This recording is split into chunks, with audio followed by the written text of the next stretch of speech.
is that you're experiencing, trying to learn.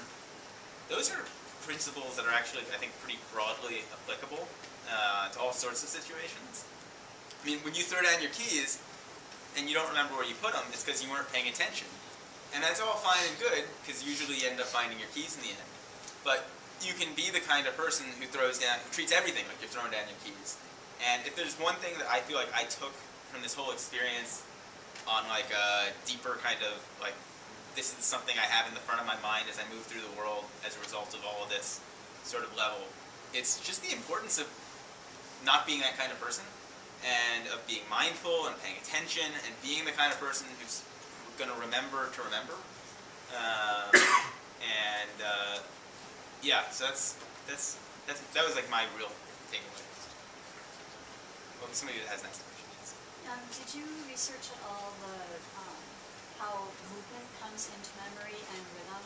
So, for example, I learned that long ago when they learned these long Edda poems, they would hold hands and rock, or you see people, with various religious texts that are, and then also long poems with their rhyme and meter.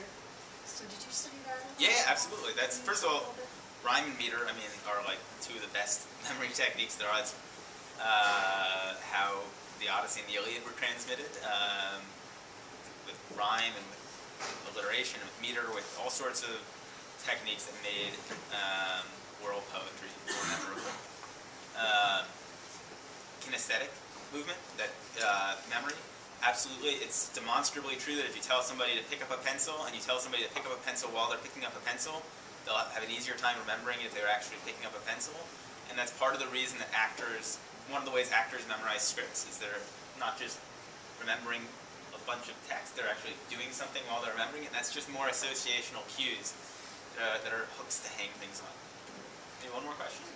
One more question. Okay, make it a good one. You already asked the question. But you knew who Brooklyn Decker was, so go for it. Are you helping your wife with her test for medical school, or for taking medical school? Yeah. Medical school? Okay. And any hints on like a doctor who has to memorize like hundreds of like syndromes and all the things that go along with certain syndromes? Yeah. So this is like rubber meets the road, really. My wife is in medical school and is studying for the boards right now. Which is why she's at home, holed up, instead of here with me in Minnesota. I guess that's the reason. No, she probably wouldn't have come anyways.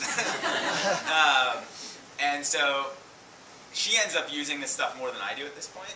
And but it's only useful for certain kinds of things. So they're like, it's all over my head, but like by certain biochemical pathways and stuff, and like pharmacology things.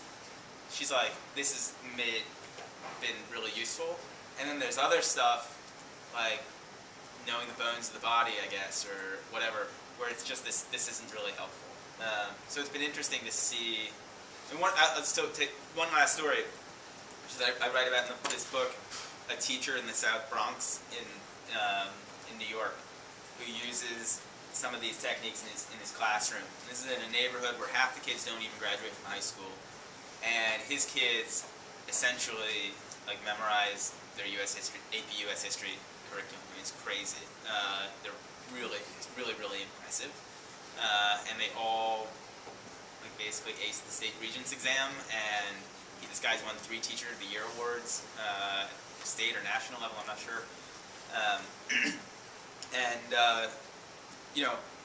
That's one answer to the question of, well, isn't this all just kind of like mental peacocking? Which I'm not entirely sure it's not, but that's my answer. Anyways, maybe I should end there.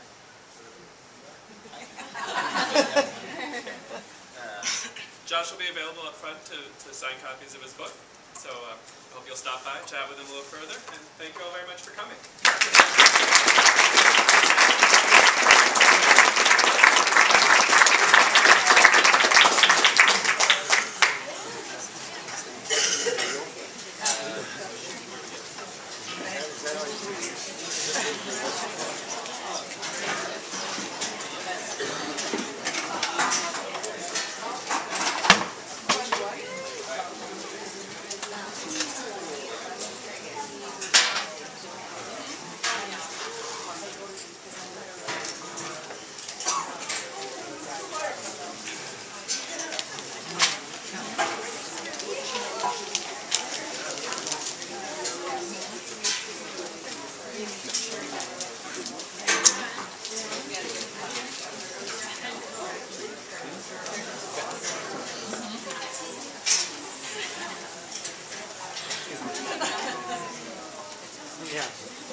If you need help.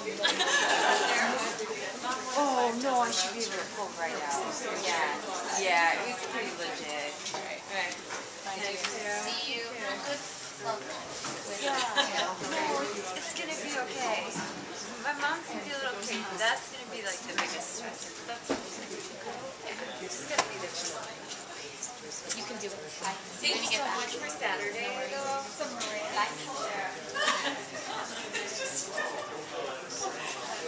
There's a really great store. There's a really great store on University, right by Snelling, called Sounding Lighting. This one's not mine. I didn't buy this one because it's for it's the Department for News on Public Radio. But they have ones that are like this quality, and I bought one personally myself that was about $300, and it's really great sound quality. The one that I bought is called the Zoom H4N. And it's a real light portable, but this one's a lot of I know I didn't like that. I mean, that's great, but you're in the library. Libraries, There's a different one. You're gonna buy one. those books all the time. This is a range of the parade. Well, I think that, like, here's the thing about You know, she wanted that book. Oh, yeah, I know. She doesn't understand. Oh, You get a pretty good whole roll of those books, you know? Don't buy that off. Bless your heart. yeah, because it's, I mean, it's a combination of both reviews and it's a combination of the microphone and the recorder. I am of the personal opinion that you have a decent recorder and an exceptional microphone that you can do it. So I would say, you know, I bought a microphone. I just do podcasting when I'm not like, you know. But the great thing about the one that I bought is it had two multi-directional mics attached to it, which were, I mean, they're not very sound quality.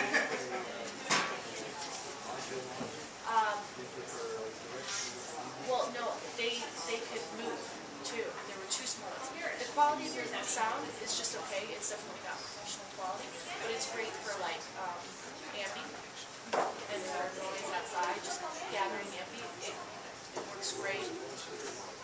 I can write that. No, that's the H4 Zoom. The Zoom H4.